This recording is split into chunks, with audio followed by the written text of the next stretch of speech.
Alright boys, in today's video, we're going to take a look at yet another Realme smartphone as I share with you my unboxing and first impressions of the Realme 10 Pro 5G. The Realme 10 Pro 5G is the latest addition to the Realme number series featuring a Qualcomm Snapdragon 695 5G processor, an Adreno 619 GPU with 8GB of RAM and 256GB of internal storage. It also features a 6.7-inch Full HD Plus display with up to 120Hz refresh rate and 600 nits of brightness. It also has a 5000 mAh of battery with 33W SuperVOOC charging support, a 108MP main camera and another 16MP AI selfie camera, and two sets of speakers in a relatively slim, almost bezel-less form factor. With that being said, let's unbox this and take a look around. Let's get into it. Alright, so as expected, we have the familiar black and yellow packaging with the model name in front and the key features and specifications at the back. Now, it's worth noting that what I have here is a review sample with 8GB of RAM and 128GB of internal storage, but the variant that will be available for consumers will have 256GB of internal storage.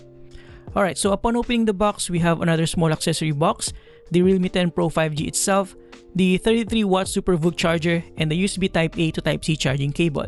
Inside the accessory box, we have the SIM ejector pin, paperwork, and a free jelly case. All are pretty standard stuff from Realme. So what I have here is the Nebula Blue variant, which looks absolutely clean and fresh, and in a way, perfect for younger and trendy generation.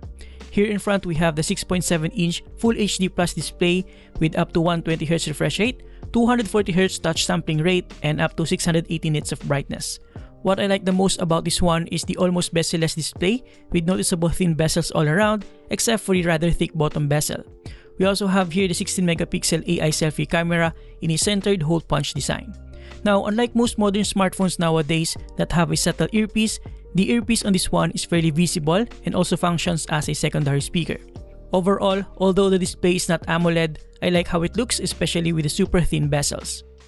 Flipping it on the left side, we just have the SIM card tray, and as you can tell, like the Realme 10, this Pro version also shares the same flat side profile with rounded corners. Looking on the other side, we have the volume rocker and the power button that also doubles as a fingerprint sensor. Like I always say, I like this placement better compared to under display and rear mounted fingerprint readers. Here up top, we have the secondary microphone, and turning it all over to the bottom side, we have the 3.5mm headphone jack, the primary microphone, the USB Type-C port, and the primary speaker. Now, although it features a sort of blocky form factor, I don't find it uncomfortable, maybe because it shares the same shape as the current phone that I'm using. Finally, flipping it all over at the back, we have the Nebula Blue design featuring a nice to the touch smooth and fingerprint resistant surface and a design language that changes depending on the angle.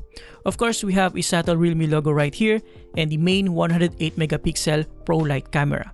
I'm not sure exactly what the second lens is for, but if I have to guess, it's probably a depth sensor since I don't see any macro option in the camera app. Overall, this Nebula Blue variant of the Realme 10 Pro 5G looks very clean and vibrant.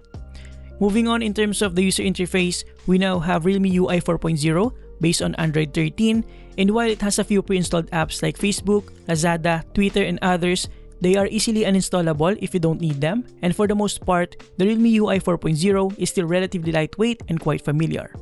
Again, the display on this phone can reach up to 120Hz with 6 levels of adaptive refresh rate depending on the application demand. Now, out of the box, when I look at the settings, the details did not match the official specifications, but after an update, everything seems to check out, so no worries. Now, this phone, like some smartphones already out in the market, also has a RAM expansion feature wherein you can take advantage of the extra internal storage to serve as additional RAM. Now, taking a look at the camera app, under photo mode, we have two options, 1x and 3x, but both uses the main 108MP camera. This makes me believe that the 2MP lens on this phone is just for the depth sensor for portrait mode. Other than that, we still have familiar features like night mode, street, video, normal photo, portrait, dedicated 108MP mode, and others. We also have the usual miscellaneous settings like watermark and other additional settings here. Now, before I share with you how the Realme 10 Pro 5G scored in Antutu benchmark, here are some sample photos.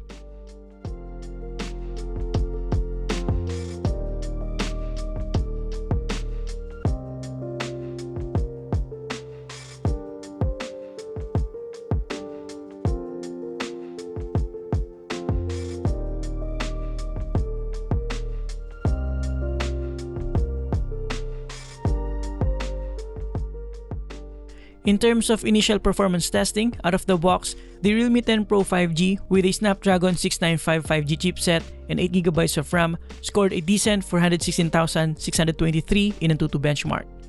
Alright, so in terms of my initial impressions, what I like about the Realme 10 Pro 5G is the design and construction with a good balance between decent quality and weight of around 192 grams. I also appreciate the fingerprint resistant surface at the back partnered with the shiny shimmering nebula blue design, not to mention the almost bezel-less display in front.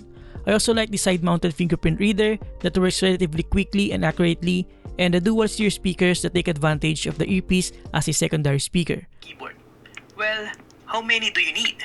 Because I have some extras here with the Skylung GK75.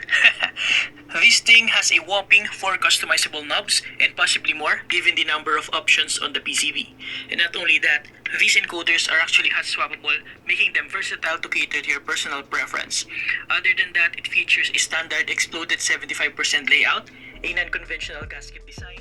I also find the specifications pretty decent, especially with the highly efficient Snapdragon chipset with a substantial amount of RAM, internal storage, and battery with fast charging support. However, what I don't like about the smartphone is the lack of additional lenses, not just the ultra-wide angle lens, but also the telephoto and macro lenses. I appreciate the higher pixel count with a 108 megapixel ProLight camera, but in terms of convenience and flexibility, having at least a dedicated ultra-wide angle lens is a must for me. I also would appreciate it if the display is AMOLED, but I guess they save those features up for the Pro Plus variant. Other than that, I have no other major complaints, at least for my first impressions of this phone. In the full review, which I'll drop on February 14, I'll share with you more benchmarks results, gaming, more sample photos, and the rest of my thoughts about the Realme 10 Pro 5G. And there you have it guys, thank you for watching. This is not a sponsored video, but Realme did provide me with an early sample so I can share with you my thoughts. Again, watch out for my full review, subscribe if you appreciate this video, and see you next time. Have a great day guys, you're awesome.